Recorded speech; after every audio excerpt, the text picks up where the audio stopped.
मुख्यमंत्री उद्धव ठाकरेच आणणार नाणार रिफायनरी प्रकल्प. शिवसेनेच्याच पदाधिकाऱ्यांनी केले जमीन घोटाळे. बारसू MIDC भागातील जमीन घोटाळ्यात शिवसेनेचा सहभाग. माजी खासदार निलेश राणे यांचे शिवसेनेवर टीकास्त्र.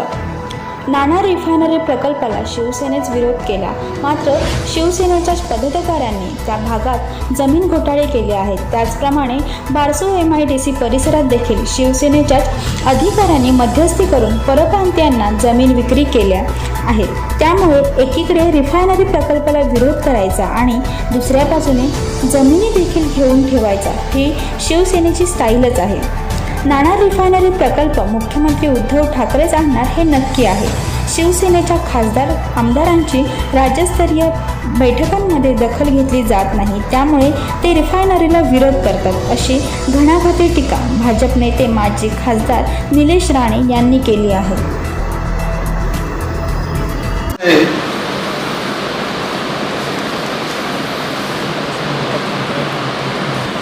सुगी डेव्हलपर्स नावाची कंपनी आहे. ती सुगी डेव्हलपर्स चे एक संचालक निशांत सुभाष देशमुख हे डायरेक्टर आहेत त्या कंपनीचे, आणि ते उद्धव ठाकरेंच्या आत्ताच्या मुख्यमंत्र्यांच्या हा माणूस निशांत देशमुख मावशीचा मुलगा लागतो. ह्याची जवळपास 1400 एकर जमीन चे व्यवहार ऑलरेडी झालेले आहेत.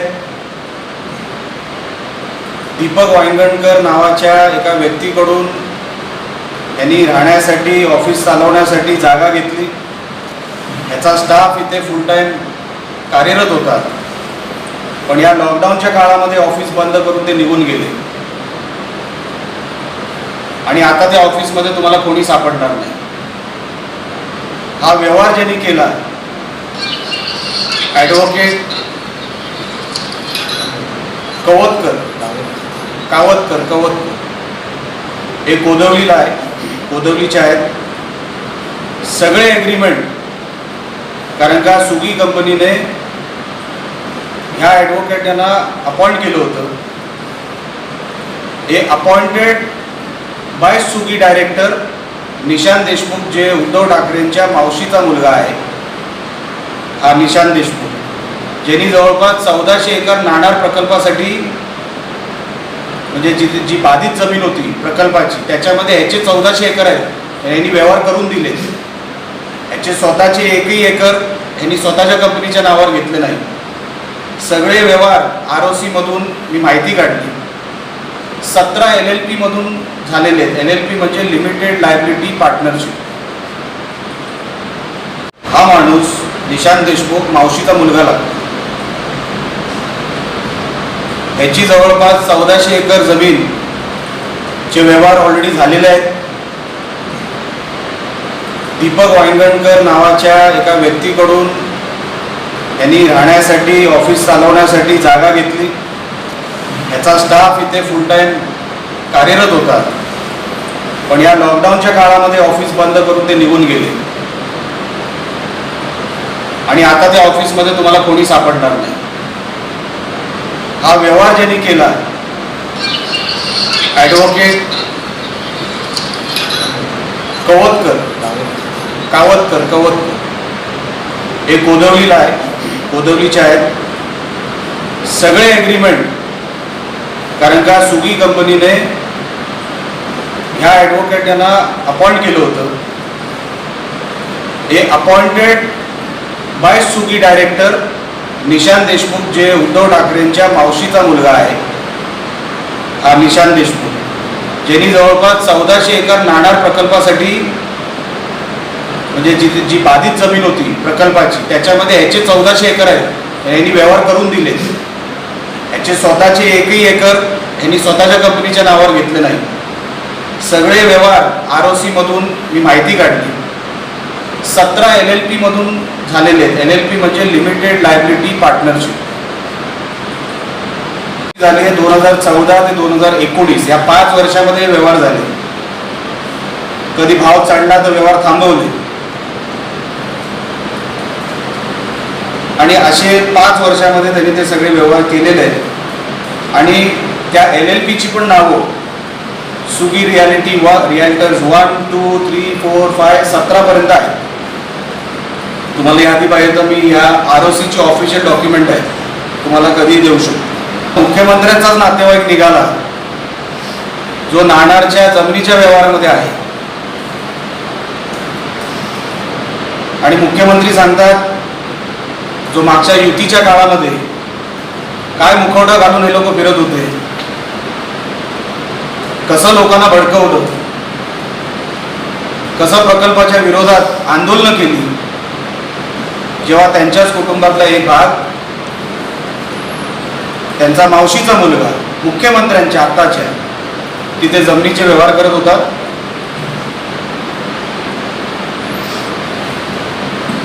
आणि दुसरं रुचा डेव्हलपर्स म्हणून एक दुसरी कंपनी आहे जी पुण्याची कंपनी आहे.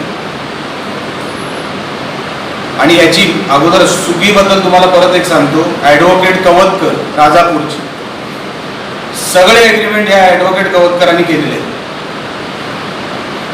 करोनाच्या काळामुळे मी ती परेड आणली नाही लोकांची, ज्यांनी सुगीबरोबर सुगीला मध्यस्थी ठेवून ब्रोकर ठेवून समोरच्या लोकांबरोबर व्यवहार केलेले आहेत. आणि हे गुप्ता शाह हे सगळे परप्रांतीयांबरोबर केलेले व्यवहार आहेत. म्हणजे त्याच्यातले स्थानिक 10% पण नसतील किंवा महाराष्ट्रातले 20% असतील, 80% हे सगळे परप्रांतीय आहेत. गुप्ता, शुक्ला हे सगळे आहेत. ते मी येतो, त्यांची नावं पण आहेत.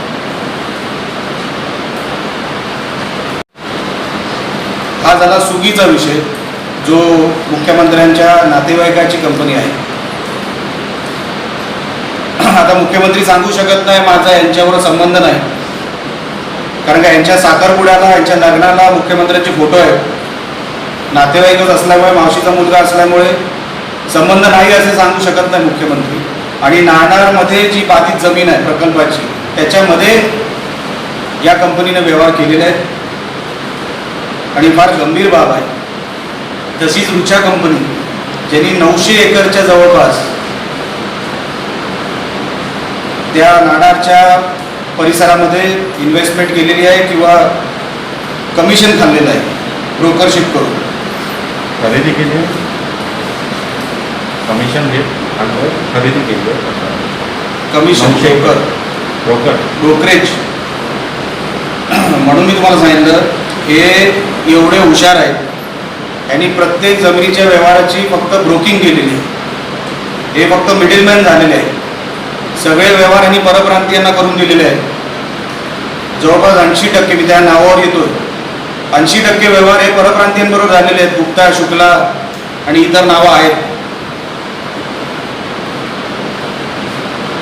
आता करोनाच्या या लॉकडाऊनमुळे ते आता इथे कुठे दिसणार नाहीत तुम्हाला. सगळ्यांची ऑफिसेस बंद आहेत. राजापूरमध्ये रुचा डेव्हलपरची पण आणि या सुगी डेव्हलपरची पण ऑफिसेस होत्या, पण लॉकडाऊनमध्ये त्या बंद झालेल्या. बस 8,000 एकरसाठी संमतीपत्र अनेक शिवसैनिकांनीच दिलेलं आहे. ती नावं ऑलरेडी तुमच्याकडे असतील, कारण का त्याच्या बाईट मी बघितलेल्या आहेत तुमच्या चॅनलवर.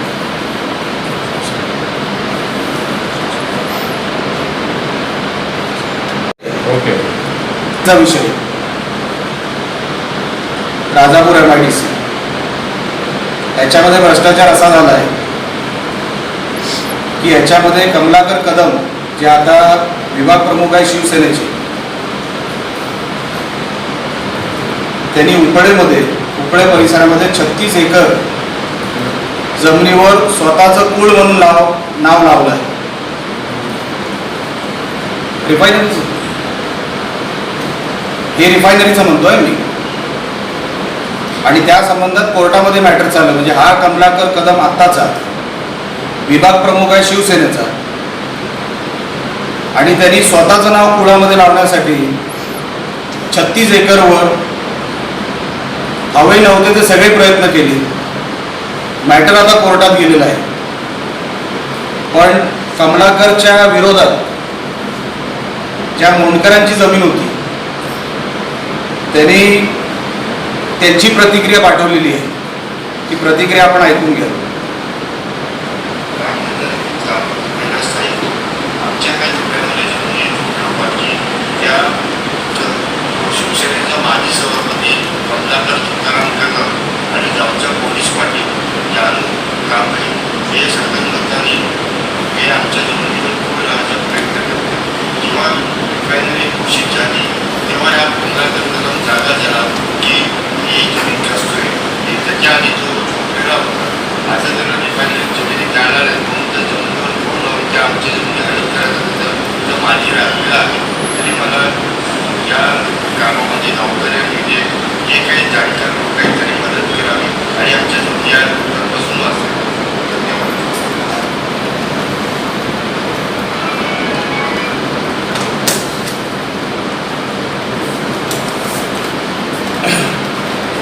हे रिफायनरीमध्ये कमलाकर कदम आहेत, रिफायनरीचे कदम.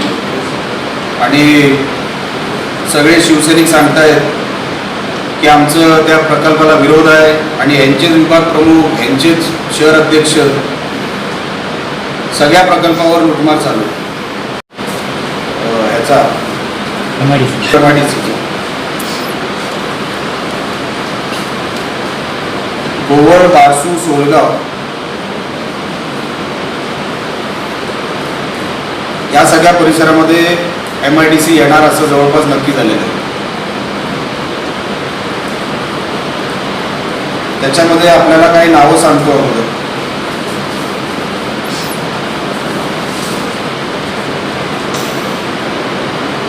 संकेत खडपे जे शिवसेना राजापूर शहर युवा अधिकारी आहेत.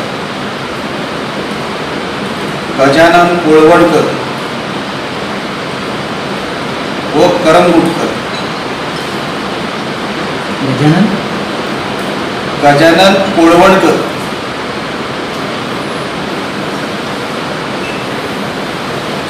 हे शिवसेनेचे पदाधिकारी आहेत. यांनी स्वतःच्या नावावर पॉवर ऑफ अटर्नी लिहून घेतली शेतकऱ्यांकडून आणि ती पॉवर ऑफ अटर्नी कोणाला विकली ती नावं मी तुम्हाला सांगतो.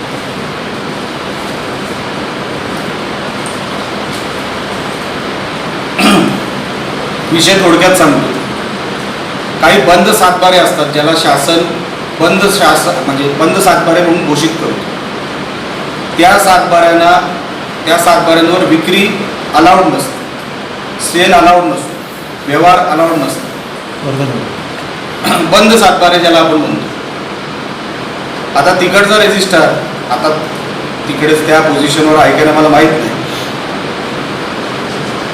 कदाचित मला असं कळलं हे सगळं व्हायच्या अगोदर त्याला वाटतं 2 दिवसा अगोदर रजेवर पाठवला किंवा तो त्याच्या बदल्यात दुसरा कोणतरी आला.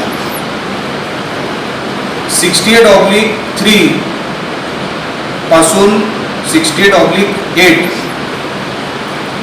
या बंद सातबाऱ्यांची खरेदी झालेली आहे.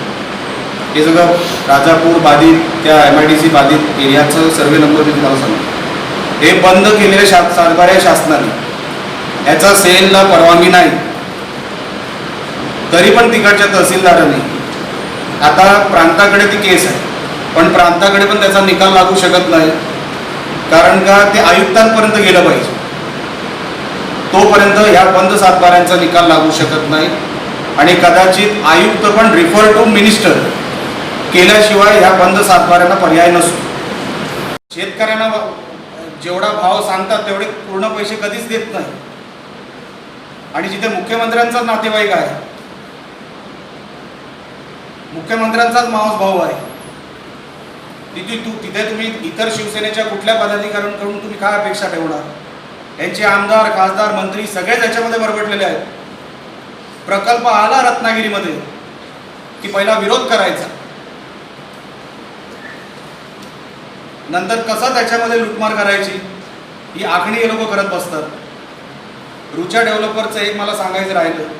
आज रुचा डेव्हलपर इकडे वाटत खंडाळ्यामध्ये एक काम घेतलंय ते इकडच्या स्थानिक आमदाराच्याच मतदारसंघात. कोण दाखवतो त्यांना हे सगळं? मी जो पूर्वीपासून आरोप करत आलो, जेव्हा हे आंबोळकर वगैरे ज्यांच्यावर गुन्हा दाखल झाला तेव्हापासून मी सांगतो याच्यामध्ये शिवसेनाच आहे. अच्छा, तो पूर्ण नाणारचा परिसर घ्या. पूर्ण नाणारच्या परिसरामध्ये तो बालकिल्ला आहे शिवसेनेचा. 90% शिवसेनाच आहे तिकडे.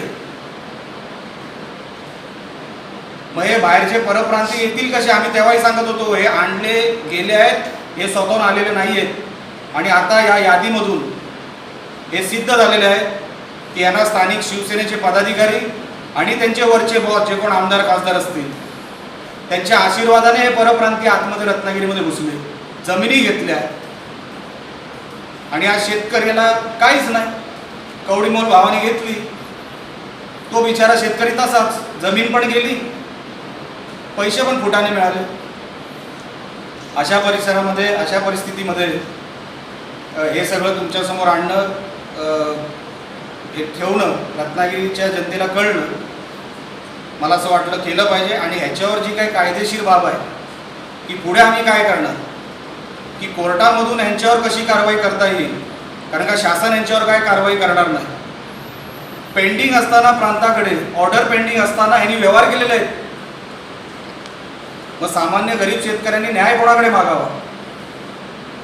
प्रांताकडे ऑर्डर पेंडिंग असताना जर हे जमीन खरेदी विक्री करत असतील तर एक भयानक परिस्थिती रत्नागिरीमध्ये आहे. ती आत्ताच जर थांबली नाही तर पूर्णच गरिबाला वाली राहणार नाही. पण बाबू मांडवकर यांनी केस केलेली आहे. याच कोलवणकर आणि या सगळ्या पार्टींवर केस केलेली आहे की गावामध्ये दुसरा कोणतरी लक्ष्मण मांडवकर, बाबू मांडवकर शोधला आणि त्याच्या नावावर ती जमीन चढवून परस्पर हे लोकांनी बाहेरच्या बाहेर व्यवहार केले. ती केस पण त्याच्यावर इंजक्शन लागलेलं आहे. थर्ड पार्टी व्यवहार कोर्टाने आदेश दिलेले आहेत की बंद करा. आणि ह्याच्यामध्ये पण पार्टी तेच शिवसेनेवाले आहेत. हे सगळे पदाधिकारी सांगतोत मी तुम्हाला. आता यांचा बॉस कोण, कोण यांना पैसे देतोय, कोण व्यवहार करायला सांगतोय, आमदाराबरोबर किती, खासदाराबरोबर किती, मंत्र्यांबरोबर किती आणि शिवसेनेमध्ये किती गट आहेत ते तुम्हाला माहिती आहे. जे कवतकर ॲडव्होकेट मी तुम्हाला सांगितले ते उघड शिवसेनेच्या प्रचारामध्ये असतात. अनेक शिवसेनेच्या कार्यक्रमामध्ये तुम्ही त्यांना बघू शकता.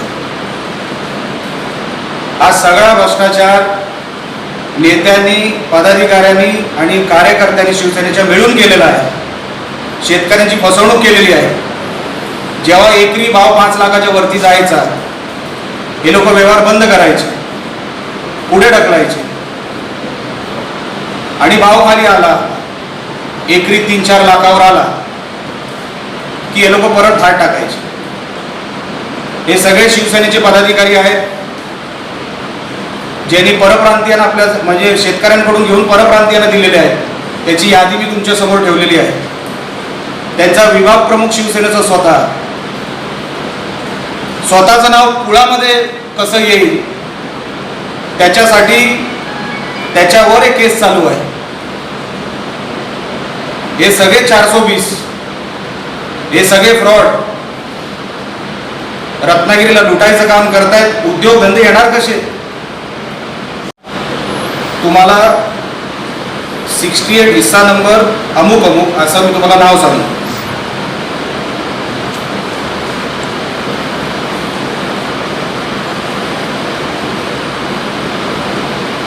हिस्सा नंबर 8 खरेदी खेडा नमिता अखिलेश चंद्र गुप्ता तर्फे मुक्तियार म्हणजे पॉवर ऑफ अटर्नी म्हणून योगेश पुरुषोत्तम खापरे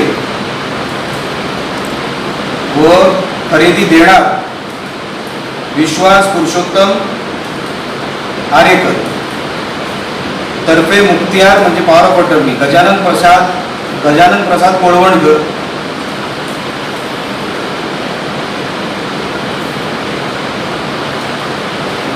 68 हिस्सा नंबर 6 खरेदी घेणार राहुल गोपाळ शर्मा तर्फे मुक्तियार योगेश खापरे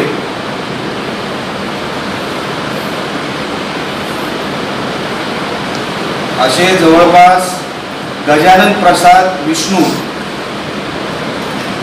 यांच्यावर 68/6 पॉवर ऑफ अटर्नी होल्डर म्हणून गजानन प्रसाद विष्णू कोलवणकर यांची जवळपास ह्या 6-7 म्हणजे 3 ते 8 बंद 7 बाऱ्यांवर पॉवर ऑफ अटर्नी म्हणून यांच्या सह्या आहेत. यांच्या नावाने पॉवर ऑफ अटर्नी झालेली आहे. यांच्यावर कायदेशीर काय करायचं, कारण का असेच ज्यांच्यावर आरोप झालेत मुंबईमध्ये अनेक बिल्डर राहत आहेत. हा जमिनीचा फ्रॉड आहे. परप्रांतीयांना दिल्याचे पुरावे आहेत आणि हे सगळे शिवसैनिक आहेत. तुम्हाला 68 म्हणजे 68/3 पासून 68/8 पर्यंत कोणाच्या पॉवर ऑफ अटर्नीवर कोणी जमीन घेतलेली आहे ही सगळी यादी इकडे आहे, तुम्ही कधी व्हेरीफाय करू शकता. काय ड्रग्ज प्रकरणात शिवसेनेच्या उपनेत्याच्या मुलाला ड्रग प्रकरणात ताब्यात घेतलेलं आहे मुंबई पोलिसांनी. कोणाच्या मुलाला घेतलंय? शिवसेना उपनेत्याच्या मुलाला हा, असे कोण नाव काय?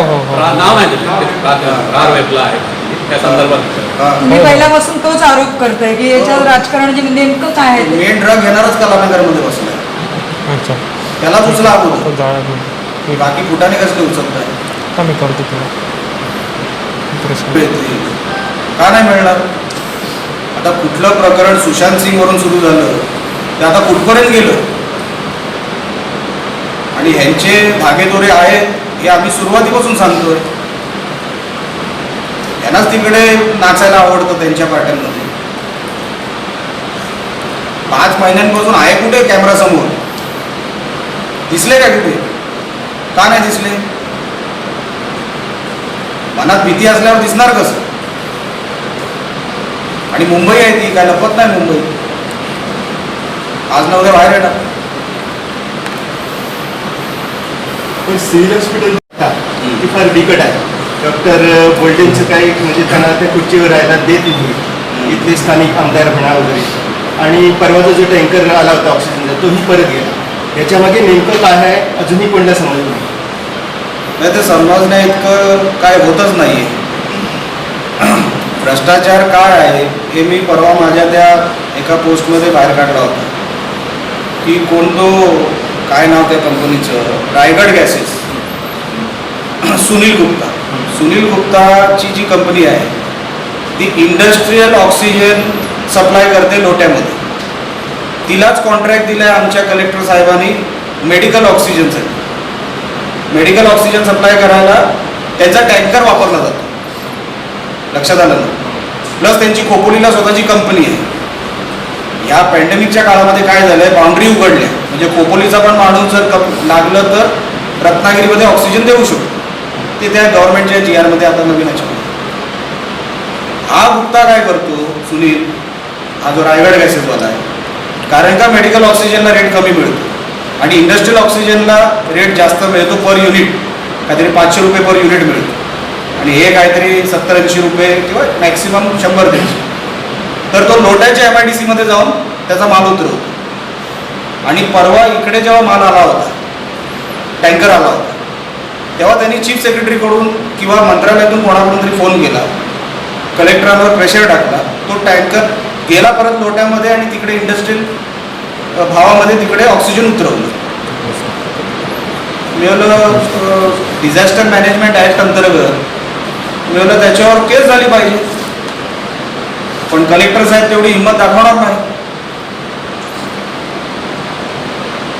अधिकाऱ्याचं ऐकत नाही, वरतून दबावाचे फोन येतात. ही रत्नागिरीची परिस्थिती आहे. अच्छा, हे माझ्यापर्यंत आलं म्हणजे कलेक्टर साहेबांची तर माझ्याकडे व्हॉइस क्लिप आहे, पण मी ती ऐकवणार नाही. पण वेळ आला तर ती पण ऐकू. याच ऑक्सिजन संदर्भात काय चाललं म्हणजे कारभार कसला म्हणून मी सुरुवातीला सांगितलं कारभारच होत नाही. अहो काय चाललंय रत्नागिरीमध्ये बघा, सगळं वाऱ्यासारखं सगळं वाढत चाललंय, कसलंही नियोजन नाही. एक झाला ऑक्सिजनचा, दुसरा विषय तुम्ही कुठला विचारला का? त्यांच्यावर दडपण आहे. मी पहिल्या माझ्या पत्रकार परिषदेमध्ये सांगितलं, काल सुद्धा ते आरोग्यमंत्र्यांची भेट घेऊन आले, आज रत्नागिरीत आहे. मी त्यांच्याशी बोललेलो. त्यांनी ज्या शब्दात मला सांगितलं ते मी माझ्या अगोदरच्या पत्रकार परिषदेमध्ये सांगितलेलं आहे. तो माणूस दडपणाखाली आहे, माणूस घाबरणारच. तो का रिझ्यूम होत नाही माणूस, अधिकारी चांगला असून सुद्धा? अच्छा, यांची लायकी आहे काय अधिकारी चांगले भरायचे? यांना कोविड सेंटर एक उभं करायला, ते लॅब उभं करायला या लोकांना 5 महिने गेले. चांगले अधिकारी आहेत, पण त्यांच्यावर दडपण असल्यामुळे साहेब मी काम कशाला करू, माझ्यावर हे परत काय झालं होतं, हे जे काय खरेदी होती त्यांच्यावर दडपण कसलं आहे, भ्रष्टाचार आहे त्याच्यात. जी खरेदी होते त्या खरेदीमध्ये शेवटची सही CS ची असते. न विचारता जर जर खरेदी केली असेल आणि यांना सांगणार तुम्ही सह्या मारा, ते बोलले मी नाही मारणार. म्हणजे उद्या जर काय आमच्यासारखी लोक मागे पडली तर आम्ही कोणाला धरणार? शेवटची ज्याची सही आहे. भ्रष्टाचार झाला म्हणून बोलडे नावाचा अधिकारी आज साईडला गेला किंवा म्हणजे ते रिझ्यूम होत नाही. त्यांच्यावर दडपण आहे की उद्या हे सगळा भ्रष्टाचाराचा आरोप. अहो कशात भ्रष्टाचार नाही झाला रत्नागिरीमध्ये? दारूच्या बाटल्यांवर पण भ्रष्टाचार झाला. इलिगल दारू किती विकली गेली रत्नागिरीमध्ये? मेडिकल शॉप बंद होत्या पण दारूचे ठेके कसे कसे यायचे रत्नागिरी? वाटी दारू विकली गेली ते सुद्धा कोणाच्या फार्म हाऊसवर किती फार्म हाऊसवर त्यांना माहिती असेल सगळं. कोणाच्या फार्म हाऊसवर पार्ट्या वगैरे होतात त्या. आता तेवढ्या लेवलपर्यंत मला जायचं नाही. प्रत्येकाचं वैयक्तिक जीवन असतं, मला त्याच्यामध्ये काय पडायचं नाही. पण ज्याच्यामुळे लोकांचं नुकसान होत असेल ते मी बाहेर काढलं. म्हणजे रत्नागिरीत दारू चांगली मिळते किंवा इझिली मिळते पण मेडिकल फॅसिलिटी मिळत नाही. म्हणून बोलडे जे निराश होऊन गेले ना त्याचं कारणच ते होतं की साहेब शेवटची सही CS ची असते. मला मारायला सांगितल्यावर उद्या भ्रष्टाचार तुम्हीच उघडणार हा सगळा, मला माहिती आहे. आणि माझं नाव आलं तर तुम्ही मला धरणार. कशाला अधिकारी येईल कामावर? म्हणून विषय लक्षात घ्या. भ्रष्टाचाराचा पाठलाग करा मग तुम्हाला कळेल बोलडे का येत नाही आणि बोलडे का नको. आता तर त्यांचीच सत्ता आली आहे. म्हणून एक नाणार विषय आणि दुसरा विषय राजापूरला जे MIDC होऊ घातली आहे जी याच सरकारने जाहीर केली. त्याच्यानंतर शिवसेनेचे काही पदाधिकारी जमिनीच्या लुटमारीमध्ये त्यांचे हात कसे बरबटलेले आहेत ते मी तुम्हाला थोड्या वेळात सांगणार आहे. नाणारचा विषय अगोदर घेऊया. करण्याचं कारण अगोदरच मी माझ्या ट्विटमध्ये परवा स्पष्ट लिहिलं की नाणारमध्ये जमिनीच्या व्यवहारामध्ये नाणारमध्ये जो प्रकल्प येतो रिफायनरीचा ज्याचा अध्यादेश काढून रद्द झाला आहे जे काय शिवसेनेकडून सांगण्यात येतो आणि नाणारचा विषय आमच्यासाठी संपला आहे. हे जो वेळोवेळी स्थानिक मंत्री शिवसेनेचे त्यांचे आमदार खासदार हे सगळेच बोलत असतात पण रिफायनरीची एक कमिटी जे प्रोजेक्ट आणू पाहते ती सातत्याने मुख्यमंत्री कार्यालयाच्या संपर्कात आहे. मुख्यमंत्री कार्यालय त्यांच्याशी चर्चा करते. मग ती नेमकी चर्चा कशासाठी होते जर प्रकल्प रद्द झाला आहे आणि हे काय रायगडमध्ये नेण्यासाठी ती चर्चा होत नाही. ती चर्चा होते ती स्पेसिफिक राजापूर तालुक्यामध्ये नाडारमध्ये तो प्रकल्प आणावा ह्याच्यासाठी ती कंपनी आणि राज्य शासनातले काही अधिकारी एकत्र येऊन प्लॅनिंग करतायत की आता नाणार परत कसा राजापूर तालुक्यामध्ये आणावा ह्याच्यासाठी त्यांची प्लॅनिंग चालू आहे. जेव्हा जमीन घोटाळे सुरू झाले होते नाणार प्रकल्प जाहीर झाला होता युतीच्या काळामध्ये तेव्हा आम्ही काही नावं जाहीर केली होती जसे आदेश आंबोळकर, गणेश लाखन आणि माजी सरपंच नारकर यांच्यावर गुन्हे देखील दाखल झालेले आहेत फ्रॉड केसेसचे. पगाटे होते त्यांच्याकडे नियुक्ती केली होती. त्यांनी सगळं सामान भरलं, काय औषधं आणली आणि सही यांची घेतलेली नव्हती. जेव्हा आवाज उठवला की सिव्हिल सर्जनने सही करायची यांच्या CSच्या पण लक्षात आलं होतं बोल्डेंच्या की हे घेताना प्रमाण नाही आहे का इमर्जन्सी कंपन्या कुठल्या आहेत बोगस आहेत काही 8 कोटीचं जर खरेदी विक्री झाली तर याला जबाबदार कोण त्या अनुषंगाने त्यांनी सही नाही केली. पण या संदर्भात तुम्ही 8 कोटी कसे खर्च झाले या संदर्भात मागणी केली होती ते अद्याप मिळाली का आपल्याला? नाही मिळाली. त्याच्यावर तुम्हाला उत्तर काय आलं? उत्तरच आलं नाही. उत्तर देणार कोण? शेवटची सही झाली नाही तर उत्तर देणार कोण? तोच तर भ्रष्टाचार आता आम्हाला पाठलाग करून त्याचा पर्दाफाश करायचा. कळलं तुम्हाला? आता कलेक्टर साहेबांशी बोलून की तुम्ही काय करणार आहे त्याच्यावरती मार्ग काढला पाहिजे. आता करोनाचं संकट आम्ही काय करायला गेलो तर तुम्हीच मागे लागणार. बघा संकटाच्या काळामध्ये पण तुम्ही धरपकड सुरू केली. म्हणून बोल्डेंचा जो शेवट जे त्यांचा जो आरोप होता ते माझ्या हातामध्ये डॉक्युमेंट पूर्ण लागल्यावर मी समोर येईनच ना तुमच्याकडे. 8 कोटीचा भ्रष्टाचार माझ्या डोक्यात आहे. मी तो काय सोडणार नाही. मी पाठलाग करतोय. तुम्ही म्हणाला की सुवी कंपनीत तर मुख्यमंत्र्याचा भाऊच डायरेक्टर म्हणून एवढं जर शिवसेना त्याच्यामध्ये इन्व्हॉल्व आहे तर आता काही झालं तर या सरकारला ही रिफायनरी आणावी लागेल. दुसरा काही पर्याय उरत नाही आता या घडीला. आता साहेब ज्या अर्थाने लोक जमिनी हडपत चालले, शेतकऱ्यांना धमकी देऊन त्यांना वेगवेगळ्या मार्गाने जे काही ॲग्रीमेंट करत चालले, उद्या जमीनच शेतकऱ्याच्या नावावर राहणार नाही, सगळे गुप्ता शुक्लाच्या नावावर असल्यावर सरकारला अडचण कोण? मग सरकारला अडचणच काय नाही. 8,000 एकरची संमतीपत्र ऑलरेडी आलेले आहेत. आणि मगाशी मॅडमनी जो उल्लेख केला त्याच्यामध्ये शिवसैनिक आहेत. त्यांनी डायरेक्ट सांगितलं की आम्हाला हा प्रकल्प मान्य आहे. मान्य कोणाला नाही आहे? आमदार, खासदार आणि मंत्री. कोण मंत्री? हे आमचे उदय सामंत. बरोबर आहे ना? अनिल परब तर दिसत नाही म्हणून मी त्यांच्यावर काय बोलत नाही. आता मग त्यांचा तोंडी विरोध आहे. पण जसं मी सांगितलं त्यांनी माझा हा आरोप खोडून दाखवावा की मंत्रालयामध्ये मीटिंग घेत आहे का नाही नाणार प्रकल्पाच्या अधिकाऱ्यांबरोबर, मुख्यमंत्र्यांच्या मीटिंग झाल्या का नाही.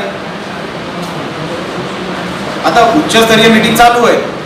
पण ह्यांना आता काय लगेच लोकांसमोर गेलं तर लोक चपलेनी मारतात. जे लोक आव्हाडांना भेटायला गेले होते वकिलांची मंडळ त्यांना आणि त्यांनी असं काही म्हणले की इकडच्या लोकांना इकडचेच आमदार आणि खासदार मुख्यमंत्र्यांपर्यंत पोहोचूच देत नाहीत त्यांची कैफियत मांडायला. हे खरं आहे का? म्हणजे याच्याबाबत अजूनही नाही, हे तेच सांगू शकतील. कारण का त्यांनी तर आपलं म्हणणं मांडलंच आहे की मुख्यमंत्र्यांना खासदार भेटू देत नाही, स्थानिक खासदार, हे त्यांनी म्हणणं मांडलेलंच आहे. माझं म्हणणं एवढंच आहे की कसा तरी करून शिवसेनेला हा प्रकल्प आणायचाच आहे. त्याच्यासाठी हे सगळे प्रयत्न पॉवर ऑफ अटर्नी देऊन आपल्याच पदाधिकाऱ्यांना मध्ये टाकून ब्रोकर परप्रांतीयांना देणार. कारण का परप्रांतीयांकडे पैसे आहेत. ते आता प्रकल्प आला की ते पैसे टाकतात.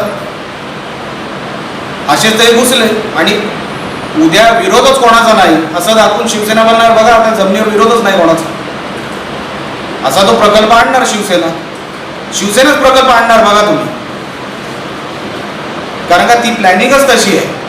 चारी बाजूनी जो काय संमती दाखवायची की आता सगळ्यांची संमती आहे मग प्रकल्प का नको. आणि तसा शिवसेना मुख्यमंत्री हे जे आहेत ते आणणार प्रकल्प.